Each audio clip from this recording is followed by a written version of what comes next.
जय श्री कृष्णा। आप सभी को षटतिला एकादशी की हार्दिक मंगल शुभकामनाएं। श्री विष्णु की कृपा आप और आपके परिवार पर सदा बनी रहे। आज की वीडियो में हम आपको षटतिला एकादशी की कथा सुनाएंगे। वीडियो को अंत तक जरूर देखें। इस वीडियो में आपके लिए कुछ खास उपाय हैं जो इस दिन आपको करने चाहिए। आइए कथा आरंभ करते हैं। जय श्री विष्णु। भगवान श्री कृष्ण के श्री मुख से एकादशी व्रतों का महात्म सुनकर श्रद्धा पूर्वक उनको प्रणाम करते हुए धर्मराज युधिष्ठिर ने कहा, हे मधुसूदन, आपके मुख से एकादशियों की कथा सुनकर मुझे असीम आनंद की प्राप्ति हुई। हे केशव, कृपा करके अन्य एकादशी के महात्म सुनाने की कृपा करें। तब श्री कृष्ण मुस्कुराते हुए धर्मराज युधिष्ठिर से बोले, हे धर्मराज, मैं तुम्हें माघ मास के कृष्ण पक्ष की षटतिला एकादशी व्रत की कथा सुनाता हूँ। तुम ध्यान पूर्वक सुनना। एक बार दलभ्य ऋषि ने पुलस्त्य ऋषि से पूछा, ऋषिवर, मनुष्य पृथ्वी लोक पर ब्रह्म हत्या, दूसरों के धन की चोरी जैसे अनेकों महापाप करते हैं। इतना ही नहीं, दूसरों की तरक्की और उनको आगे बढ़ते देख ईर्ष्या करते हैं।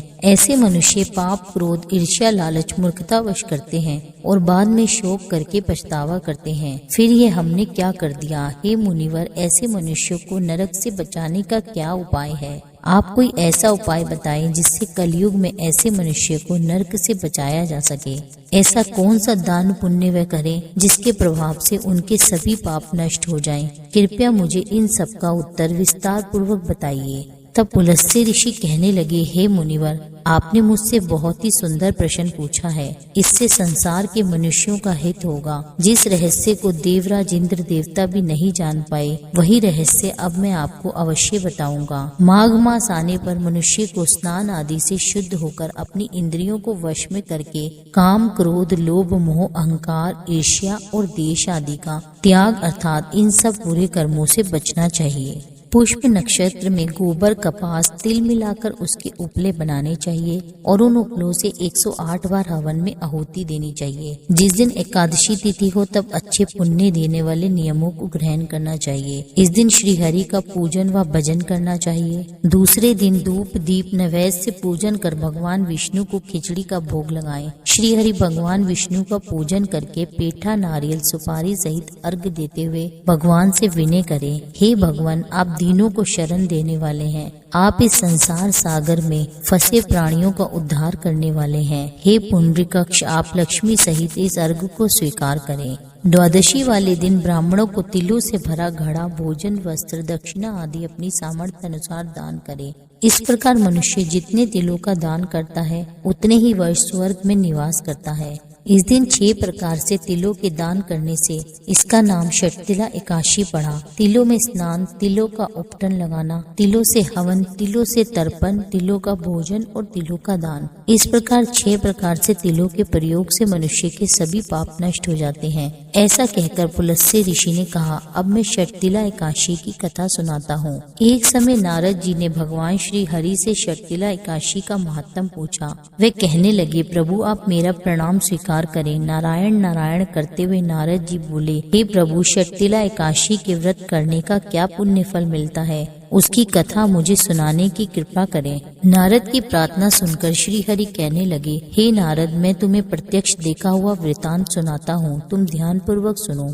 बहुत समय पहले पृथ्वी लोक पर एक ब्राह्मणी रहा करती थी। वे सदा ही व्रत किया करती थी। एक समय वह पूरे 1 महीने तक उपवास करती रही, जिससे उसका शरीर बहुत कमजोर हो गया। वह अत्यंत बुद्धिमान थी, फिर भी उसने कभी देवताओं, ब्राह्मणों के निमित्त कभी भी अन्न, वस्त्र आदि का दान नहीं किया। मैंने चिंतन किया कि इस ब्राह्मणी ने उपवास करके अपना शरीर तो पवित्र कर लिया है और इसको वैकुंठ लोक भी प्राप्त होगा, परंतु इसने कभी अन्न आदि का दान नहीं किया। अन्न के बिना जीव की तृप्ति होना कठिन है। ऐसा चिंतन कर मैं मृत्यु लोक में गया और उस ब्राह्मणी से अन्न की भिक्षा मांगी, जिस पर ब्राह्मणी कहने लगी, ब्राह्मण देवता, आप यहाँ किसके लिए आए हैं? मैंने कहा, हे देवी, मुझे भिक्षा चाहिए। इस पर उसने मुझे एक मिट्टी का टुकड़ा उठाकर दे दिया। मैं उस मिट्टी के ठेले को लेकर ही स्वर्ग लौट आया। कुछ समय बीतने पर जब वे ब्राह्मणी शरीर त्याग कर स्वर्ग लोक को आई तो मिट्टी के पिंड को भिक्षा में देने के प्रभाव से ही उसे स्वर्ग लोक में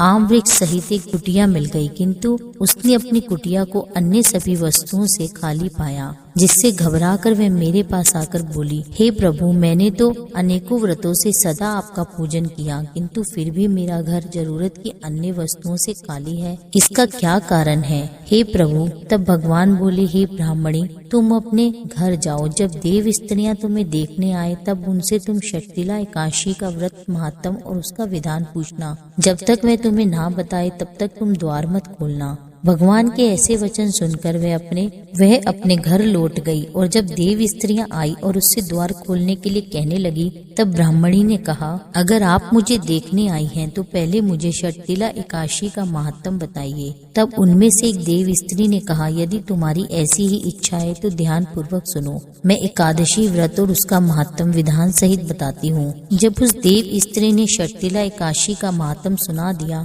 तब उस ब्राह्मणी ने भी द्वार खोल दिए। देव स्त्री ने ब्राह्मणी को सभी स्त्रियों से अलग पाया। उस ब्राह्मणी ने स्त्रियों के कहे अनुसार फिर षटतिला एकादशी का उपवास किया, जिसके पुण्य प्रभाव से उसका घर धन धान्य और समृद्धि से भर गया। हे धर्मराज, मनुष्यों को अज्ञान को त्याग कर षटतिला एकादशी का उपवास अवश्य ही रखना चाहिए। इस एकादशी व्रत को करने से मनुष्य को जन्म जन्मांतर निरोगी काया प्राप्त होती है। इस उपवास करने से मनुष्य के समस्त पाप नष्ट हो जाते हैं। इस दिन व्रत रखने से जहाँ शारीरिक पवित्रता और निरोगता प्राप्त होती है, वहीं अन्न तिल आदि का दान करने से धन धान्य में बढ़ोतरी होती है। ऐसा माना जाता है मनुष्य अपने जीवन में जिस जिस वस्तु का दान करता है, शरीर त्यागने के बाद उसे फल भी उसी रूप में प्राप्त होता है।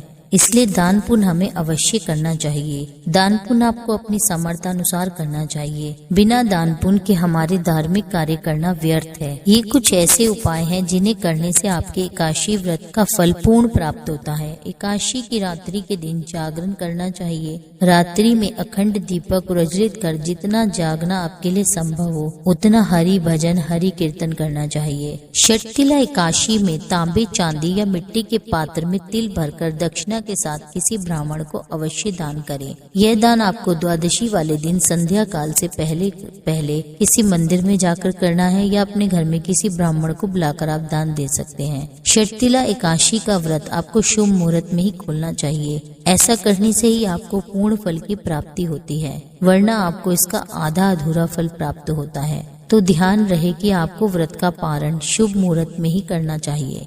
उम्मीद करती हूँ कि मेरे द्वारा दी गई ये जानकारी आपको बेहद ही पसंद आई होगी। वीडियो थोड़ी सी भी यूजफुल लगी हो तो मेरे चैनल को सब्सक्राइब करें अभी और बेल आइकन को प्रेस करें, जिससे सारे नोटिफिकेशन आपको सही समय पर मिल सके। वीडियो को ज्यादा से ज्यादा शेयर करें और लाइक करें और कमेंट में लिख दीजिए जय श्री हरि।